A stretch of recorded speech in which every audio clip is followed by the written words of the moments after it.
रोहन 25 साल का लड़का था। मेहनत से रोज मजदूरी करता। कमाई ज्यादा नहीं थी, पर दिल बेहद साफ था। सुबह जल्दी उठकर ठंडे पानी से नहाना, एक कप चाय पीना और फिर काम पर निकल जाना, यही उसकी दिनचर्या थी। उसकी माँ सुनीता देवी ने अकेले ही रोहन और उसकी बहन रीमा को पाला था। बापू को गुजरे कई साल हो चुके थे। घर छोटा था, कमाई कम थी, पर बहुत प्यार था। कुछ ही महीने पहले रोहन की अरेंज मैरिज हुई थी सिया से। सिया बहुत ही सरल, समझदार और सलीकेदार लड़की थी। शादी के बाद रोहन सिया से इस कदर प्यार करने लगा कि उसे हर वक्त बस सिया ही दिखती थी। घर में हर छोटी बड़ी बात वो सिया से पूछ कर करता, और जब भी कोई मुद्दा होता वो बिना सोचे समझे सिया का ही पक्ष ले लेता। कई बार ऐसा होता कि माँ कोई राय देती और रोहन तुरंत बोल उठता, माँ अभी ज़माना बदल गया है, आप हर चीज़ में मत पड़ो, सिया संभाल लेगी। माँ कुछ नहीं कहती, बस हल्की मुस्कान के साथ चुप हो जाती। रीमा भी मन दुखाकर चुप रह जाती। सबसे बुरी बात ये थी कि सिया कभी भी उनसे ऐसे व्यवहार करने को नहीं कहती। उल्टा वो रोहन को समझाती, देखो रोहन, माँ और रीमा भी तुम्हारे अपने ही हैं, उनसे ऐसे बातें मत किया करो।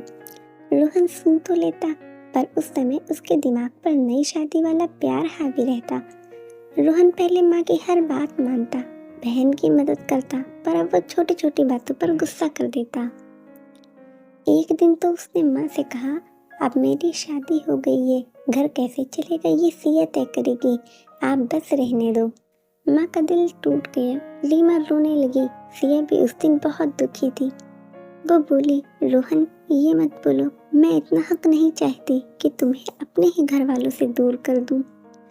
लेकिन रोहन को इस बात का एहसास ही नहीं था कि वो कितना बदल गया है।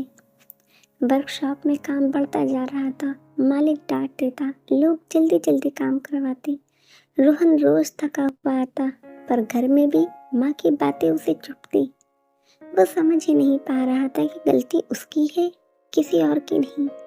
सिया अंदर ही अंदर टूटी हुई थी। वो चाहती थी कि रोहन घर के हर रिश्ते को इज्जत दे, पर हर बात पलटकर कैसे कहे। उसका काम सिर्फ समझाना था, जो वो करती थी। एक दिन वर्कशॉप में भारी इंजन फिसलकर रोहन के पैर पर गिर गया। रोहन दर्द से चिल्ला उठा। साथियों ने भागकर उसे अस्पताल पहुंचाया। डॉक्टर ने कहा, घाव गहरा है, कुछ दिन बिस्तर से उठना भी मुश्किल होगा। उस समय सिया अपने मायके गई हुई थी। उसकी चचेरी बहन की सगाई थी। जब लोग रोहन को घर लाए, माँ ने उसे देखते ही रो दिया। इसके बाद माँ ने उसके पैर सहलाए, दवाई लगाई, सारा ख्याल रखा। रीमा रात भर उसके पास बैठी रही, उसके पैर पर पट्टियां रखती रही, दवा का टाइम नोट करती रही। पड़ोसी रिश्तेदार सब उसकी मदद करने आए।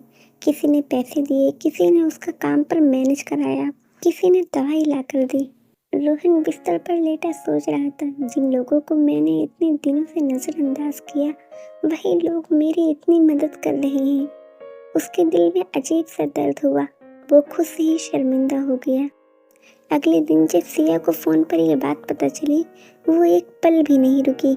रोते रोते घर आई, रोहन का हाथ पकड़कर बोली, क्या हो गया तुम्हें, मुझसे क्यों छुपाया सब। रोहन बोला, मैं गलत था सिया, मैं बहुत गलत था। माँ और रीमा ने जो किया वो मैं कभी नहीं भूल सकता। मैंने हमेशा तुम्हें ऊपर रखा और इतना उन्हें दुख दिया। सिया ने आंसू पोंछते हुए कहा, रोहन प्यार मुझे भी चाहिए, पर प्यार बांटने से कम नहीं होता। माँ बहन के होने से हमारा रिश्ता और मजबूत होता है।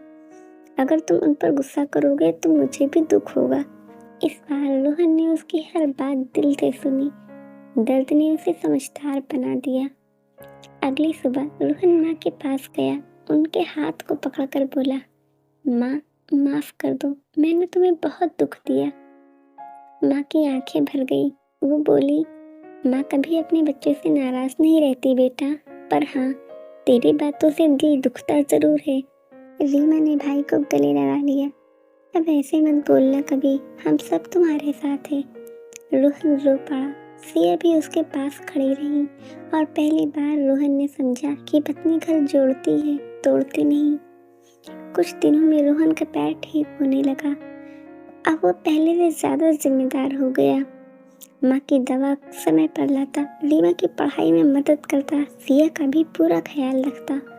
घर में फिर से हंसी लौट आई।